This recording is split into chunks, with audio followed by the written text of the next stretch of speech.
Talking to Strangers, Malcolm Gladwell. In the 16th century, there were close to 70 wars involving the nations and states of Europe. The then poeted Swedes, the Poles fought the Teutonic Knight, the Ottoman fight the Venetian, the Spanish fought the French, and on and on. If there was a pattern to the endless conflict, it was the battles overwhelmingly involved neighbors. You fought a person directly across the border who had always been directly across your border, or you fought someone inside your own borders. The Ottoman War of 1509 was between two brothers. Throughout the majority of human history, encounters, hostile or otherwise, were rarely between strangers. The people you meet and fought often believed in the same God as you, built their building or organized their cities in the same way you did, fought their wars with the same weapons according to the same rules. But the 16th century's bloodiest conflict fit none of those patterns. When the Spanish conquistador Hernan Cortes met the Aztec ruler Montezuma II, neither side knew anything about the other at all.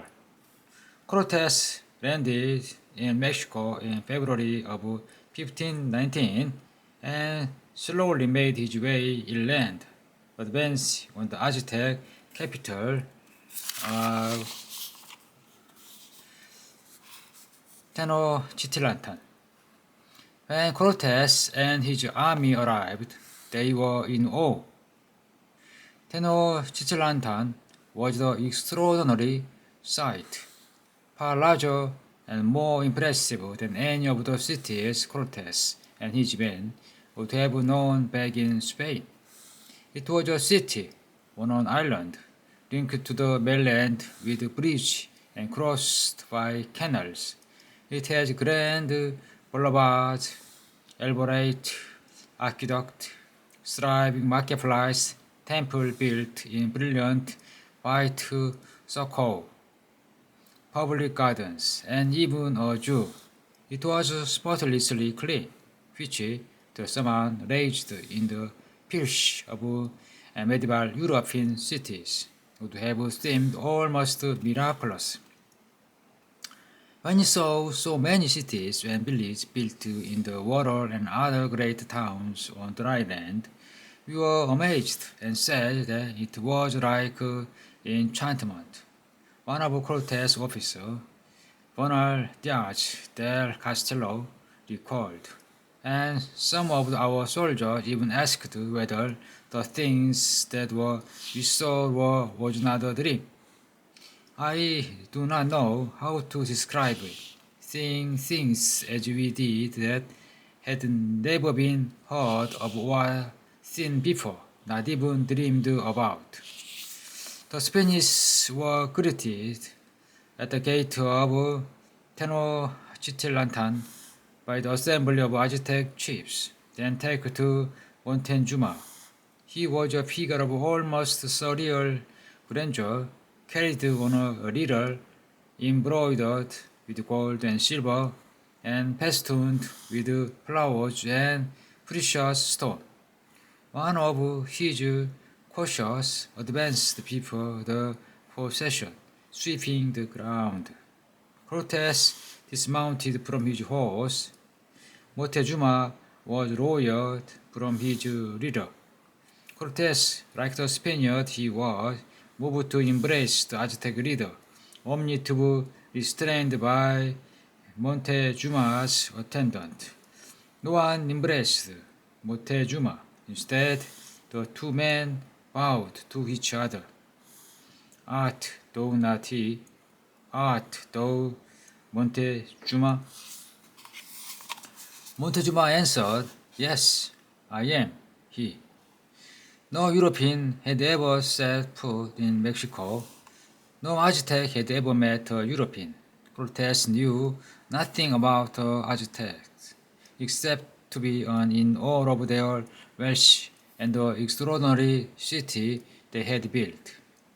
Montezuma knew nothing of Cortes, except that he had approached the Aztec kingdom with great audacity, armed with strange weapons and large, mysterious animal horses that the Aztec had never seen before.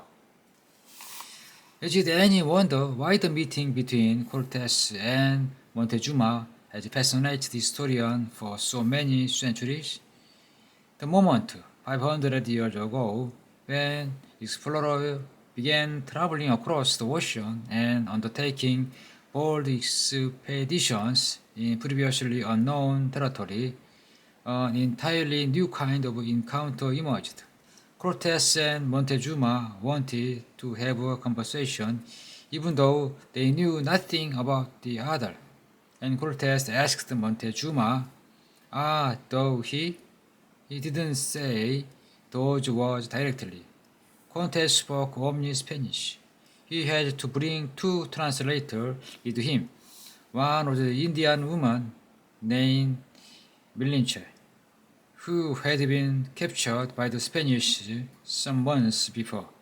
She knew the Aztec language, Natal, and Mayan, the language of the Mexican territory which Cortes had begun his journey. Cortes also had with him a Spanish priest named Geronimo del Aguila, who had been shipwrecked in the Yucatan and learned Mayan during his sojourn there. So Cortes spoke to Anguilla in Spanish. Anguilla translated into Mayan for Malinche, and Malinche translated Mayan into Naut for Montezuma.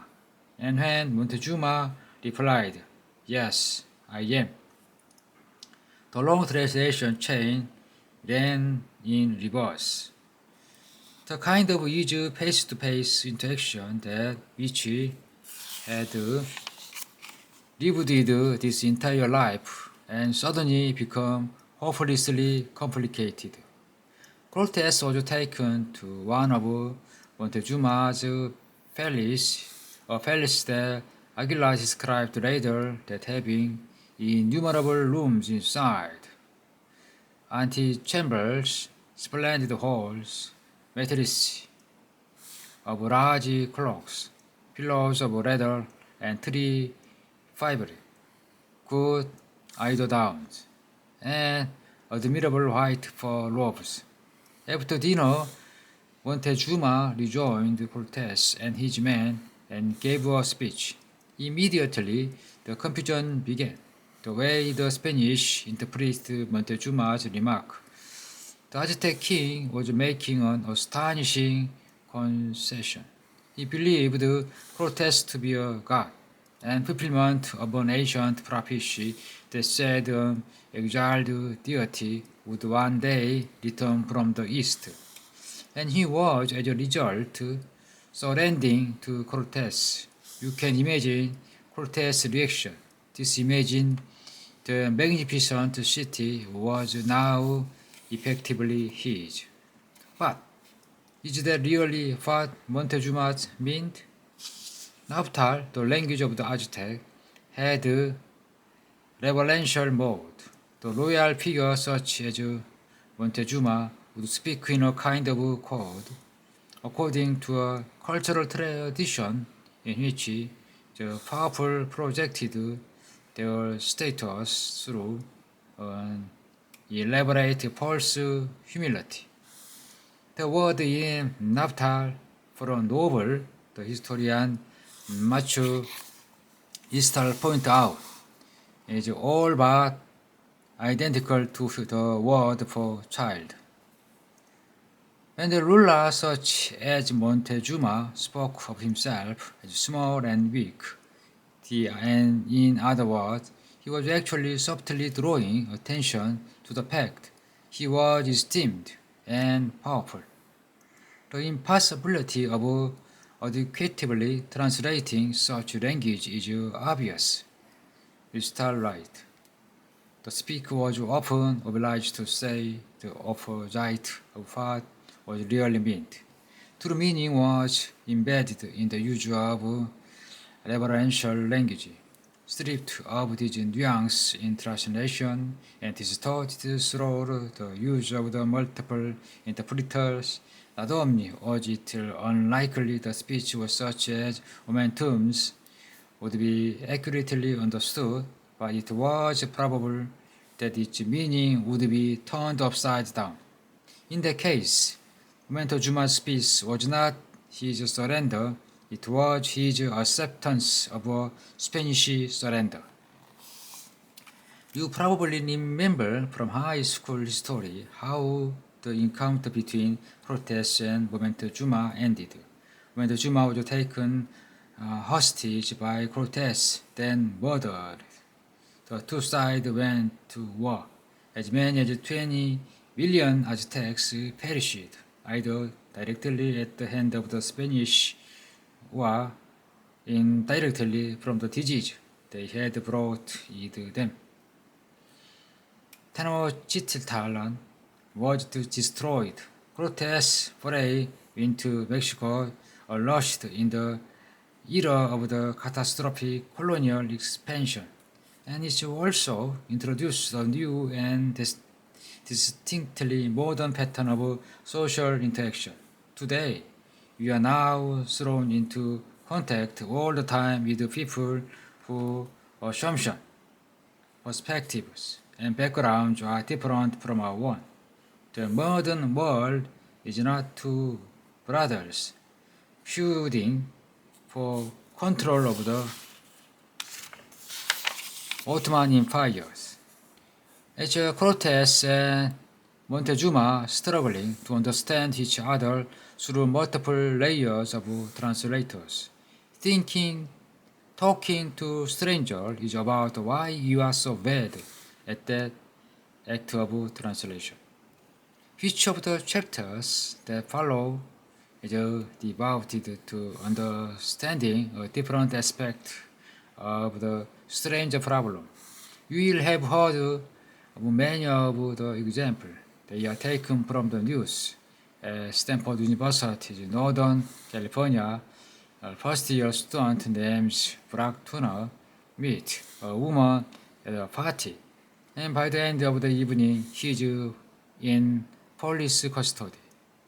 At Pennsylvania State University, the former assistant coach of the school's football team, Jerry Sandusky, is found guilty of pedophilia, and the president of the school and two of his top aides are found to be complicit in his crimes. You will read about a spy who spent years undetected at the highest level of the Pentagon, about the man who brought down hedge fund manager Benny Madoff, about the false conviction of the American exchange student Amanda Knox, and about the suicide of the poet Sylvia Plath. In all of these cases, the parties involved relied on a set of strategies to translate one another's words and intentions, and in which case something went very wrong. In talking to strangers, I want to understand those strategies, analyze them, critique them, figure out where they came from, find out how to fix them. At the end of the book, I will come back to Sandra Bland, because there is something about her encounter by the side of the road that ought to haunt us. Think about how hard it was. Sandra Bland was not Thoman. Brian Insignia knew from the neighborhood and down the street. That would have been easy. Sandy, how are you? Be a little more careful next time. Instead, you have blend from Chicago and Insignia from Texas. One a man and the other a woman. One white and one black. One a police officer and one a civilian. One armed and the other unarmed. They were strangers to each other. If they were more thoughtful as a society, if they were willing to engage in some soul searching about how we approach and making sense of strangers, she would not have ended up dead in a Texas jail cell. But to start, I have two questions, two puzzled about strangers, beginning with a story told by a man named Florentino Aspilega years ago in a German debriefing room.